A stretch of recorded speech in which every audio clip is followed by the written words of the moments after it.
Hello everybody and welcome back. My name is Winback and on today's episode we are going to be playing Pokemon Unite. So we've got a new game, I've got a Switch, I'm going to enjoy it, I promise you. But we're going to start this whole banger off with what is probably my favorite character so far, which is going to be Slowbro. That being said, my apologies about the audio. That might take a little bit of getting used to. With the capture card, things are a little bit more difficult to record, so let's not dwell on that for too long, though. These games are really short. Pokemon Unite is a very quick game to happen, and it also has a surrender feature. Who would have thought? That's amazing. But we'll try and talk about as much as I can while I've got it up. If you're new to the game, right now it is only out on Switch. It is coming out to mobile later this year. I believe it's in September. We're getting ganked really quick. Enemy team being super aggressive in the bottom lane already. Oh my god. It's only a 2-lane map. You're always going to start on the left side no matter what you're doing, which is really, really good. Because it's very hard to get disoriented in this game. And you can see that there are quite a bit of things to do, but no lane minions, no towers. The game is all about scoring points. The game is all about securing objectives, doing what makes sense to win the game, and it's very important if you're coming from a MOBA background that you realize kills don't really equate to much in Pokemon Unite. They look really cool, they give you the opportunity to take objectives, but at the end of the day, all you're really getting is a couple globies, and you're getting some experience. So they're fun, they're the whole reason that people are going to play the game. But in order to win the game, doing objectives, scoring goals is important. Now, we're playing Slowbro. I'm going to try to tell you about these characters as quick as I can. The game only lasts 10 minutes. It has a hard cap on the timer at 10 minutes. So as soon as it's done, it's done. And before that, all you can really do is dunk your points as often and as much as possible to get a lead over the enemy. But all that being said, since it's the first video, I guess it makes just as much sense to talk about the mechanics of the game as well as the character itself. So if we get a little bit sidetracked, there is going to be more coming. Feel free to ask me any questions that you've got, and we'll talk about those. Now, in terms of the game itself, the objective ultimately is to have more points than the enemy team, and you get those points by dunking in these goal zones. You can see them at the top, the bottom, right and left of the map. I would be all over the map right now to show you these things, but there is no replay system in Pokemon Unite, which is kind of shitty, but I understand it's a very brand new game, probably ways off that we'll have that. But once a replay function comes in, we can, be better about recording this stuff, see what's going on, kind of cast games instead of just looking at my perspective all the time. Now, in order to get points to dunk into the goal zones, you have to beat up these neutral Pokemon. You can see the number of points that they will score you when you dunk. But in order to get those points off of the neutral creep, you have to knock them out, and you'll get the points. Whoever gets the last hit on the minion gets the points to then go on and dunk. If you die, you do lose some of the points that you have stocked up. So, we're going to lose 5 points that I had right there from picking up the neutral monster because we got ganked to hell.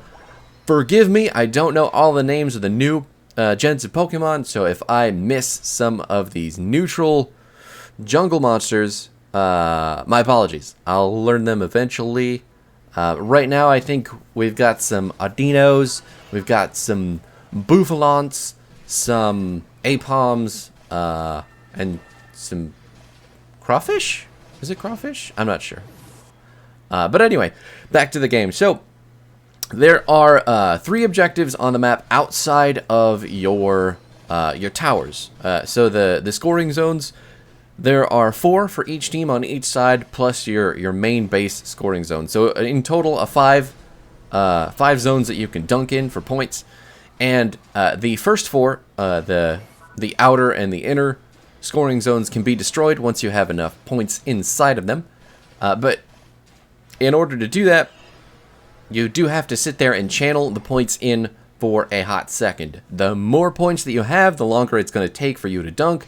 The fewer points that you have, the faster you dunk, but obviously it's just small amounts of points. So it remains to be seen what's going to be better, if you're just going to want to dunk right away with small amounts over and over, or if you're going to want to get big dunks to kill the thing as quick as possible. We're still very, very much struggling to get this thing down here in the bottom lane, because at the end of the day, we are a tank and a support versus a couple all-rounders, DPS characters, and we're just doing everything that we can to make some space. I have to use my ultimate on the Lucario, who just stands there and stops running away. Got him. Finally. Thank God. So now we're going to dunk in the final points, get all 19 into one bucket, and kill it away. So now that the scoring zone is gone, the enemy team cannot hide inside the scoring zone to get health back, to get shields, and to just kind of turtle up and be defensive. That's what the scoring zones are going to do for you if they're yours, but if they're not yours, they don't do anything other than give you the opportunity to dunk. If you go past the scoring zone that's still up, there is a big field where if you're friendly, that field or that zone is going to speed you up. If you're an enemy, that zone is going to slow you down exponentially. The more that you stand in it, he's dead. Super dead. So if you go chasing past the scoring zone, you're going to slow down. But if you are in your friendly lane, I guess you call it, you will speed up until you get to the middle of the map, where is the neutral lane. But as long as you're on your side of the map, you will go quicker in the lanes. That is not the jungle, however. So there are jungle camps that you can get. Venusaur is in. Venusaur running him down with the pedal dance. Not sure why he's got that. But anyway, but the jungle camps are... Oh, this poor guy. He's only level 5. Oh, man, that's gotta suck. Jungle camps do offer buffs. Bouffalant and... the water duck. Ludicolo. That's it. Ludicolo is going to give you a buff that helps you kill other minions. And... Bouffalant is going to give you a buff that speeds or slows people down. And, oh, we're going to pull him in. Can I get out of here, though? I've got my flash ready, but I don't need it because I'm super speedy after my ultimate. Bouffalant is going to give you slowing auto attacks, essentially. And then... Oh my god, we've only got 2 minutes left in the game, and I haven't talked about anything. The other objectives... You're not getting away, Ninetales. Goodbye. See you later. The other objectives in the game, you've got Rotom at the top. Rotom is going to... ultimately, when you kill Rotom, he is going to push down a lane, and the first scoring zone that he hits, he's going to make it quote-unquote vulnerable. When scoring zones are vulnerable, no matter how many points you have, you are going to dunk instantaneously. And while you're dunking, you're invincible. So as soon as he hits it, you can dunk. He also gives you 20 points once he reaches the scoring zone, and that's really good, but that's only in the top lane. In the bottom lane, you're going to be playing up against, or your objective is Dreadnought. Dreadnought is a big-ass turtle who is just a huge pain in the ass to deal with, but he gives you a maximum health shield and a whole lot of XP. So Dreadnought is very, very important as well. But he doesn't actually give you any more scoring potential, other than the points that he drops after you kill him. And then the final one that we just took is the Zapdos. Zapdos is only unlocked in the last 2 minutes of the game, and he is going to take off the other 2 objectives from the map. So no more Rotom, no more Dreadnought when we've got Zapdos up. Zapdos is going to make all the enemy goals vulnerable, and everybody is going to get 50 points to dunk as soon as he's dead. So whichever team kills him gets the 50 points, and they're going to vulnerabilize the other team's goals.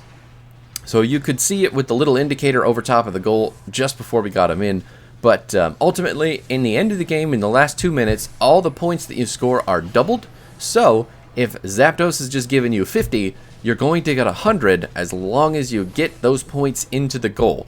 If the Zapdos fight was big and nasty, you can still kill the enemy team to prevent them from turning in a lot of their buttons, or sorry, points, and then from there you can still save the game, but Zapdos does kind of determine how the game's going to end.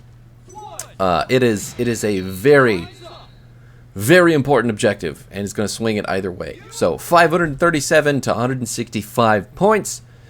The scoring and the coloring is really weird, but we did win, even though it's all left side. Left side is all the points. You can see MVP win back and the Slowbro. Got a bunch of medals. Don't know what those medals mean yet. Haven't really looked at it, but we scored 232 points with 9 kills and 11 assists. This game does not show you your deaths, but we had 257 before grabbing that Zapdos and just rocketed up to the 537. Sorry that we didn't get a whole lot of chance to talk about Slowbro. Slowbro really is a very strong tank, but I love the character, so we'll be playing him a lot more often, and I will show that to you guys as these videos come out. But again, let me know about the sound, let me know about the game, let me know about anything that you're feeling with these videos. They're going to be really short, so we're going to actually hit this like on the head with everything. But all that being said, that's it for me. I'll see you guys next time. We'll be doing Slowbro, Venusaur, Garchomp, and Machamp. Oh no, you could see the video marker. Again, I'm sorry. There's no replays. I hate that there's no replays for me to cast over, but this is ultimately what we've got, so I'm working with it. I'll see you next time.